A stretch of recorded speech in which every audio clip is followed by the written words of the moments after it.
বৌমা, তোমার ওই এক দোষ, একদম আমার কথা শুনতে চাও না।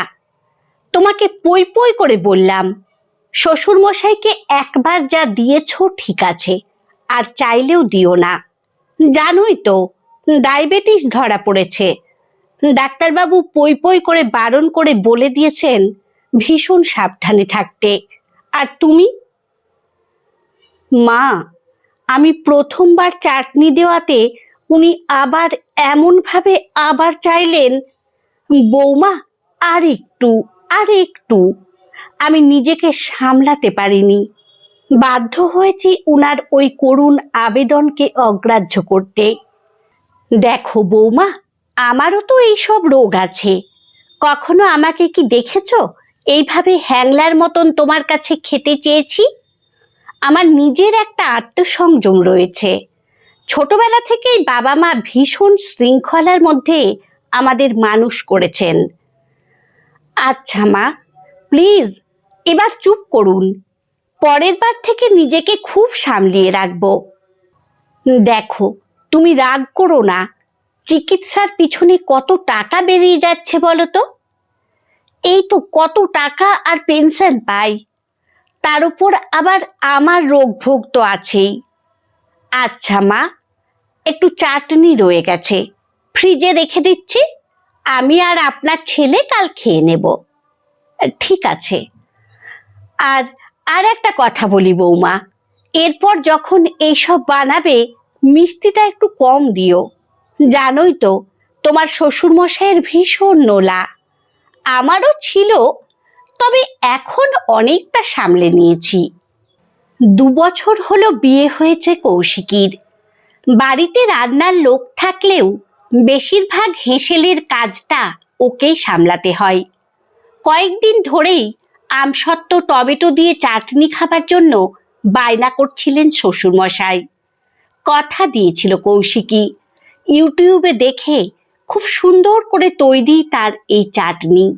সবার ভালো লেগেছিল, কিন্তু বাদ সেধেছিল শ্বশুরমশাইয়ের অতিরিক্ত চেয়ে খাবার বায়না। শাশুড়ি মায়ের কড়া বারণে অবশেষে পিছিয়ে আসতে বাধ্য হলো কৌশিকী। আসলে নিজেকে সব সময় উনি একজন বিশাল কেউকেটা বলে ভাবেন। তিনি সব সময়ই চান সবাই যেন উনার কথা মতন চলতে বাধ্য হয়। অনেকদিন ধরেই ডায়াবেটিস, খুব মেনে চলতে বাধ্য হন।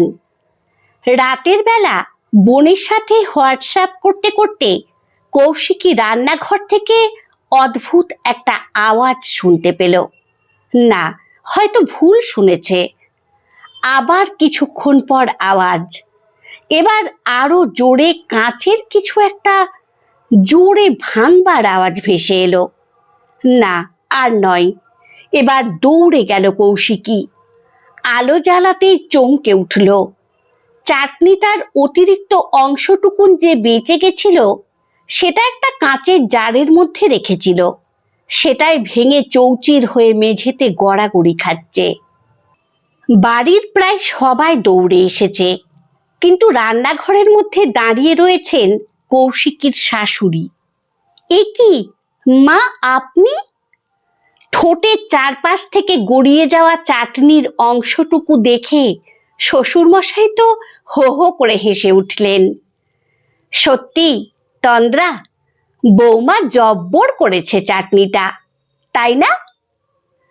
কাঁদবেন না হাসবেন ভেবে পেলেন না শাশুড়ি মা।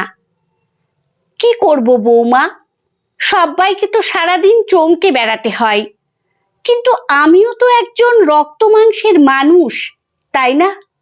রাতে হঠাৎ ঘুম ভেঙে গেল। মনে হলো সবাই যখন চেতে চেতে খাচ্ছে আমিও একবার খাই। ভেবেছিলাম চুরি করে খাবো, তো কেউ টের পাবে না। সবাই প্রথম প্রথম চমকে গেলেও শ্বশুরমশাইয়ের শেষকালে উক্তিটি কিন্তু বেশ জব্বর।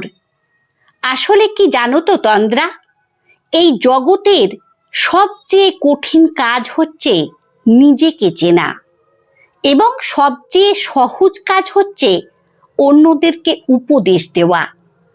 আর যে নিজেকে দমন করতে পারে না সে নিজের জন্যও বিপজ্জনক এবং অন্য সবার জন্যও। গল্পটি আপনাদের কেমন লাগলো অবশ্যই কমেন্টে জানাবেন। ভালো লাগলে লাইক ও সাবস্ক্রাইব করে পাশে থাকবেন। ধন্যবাদ।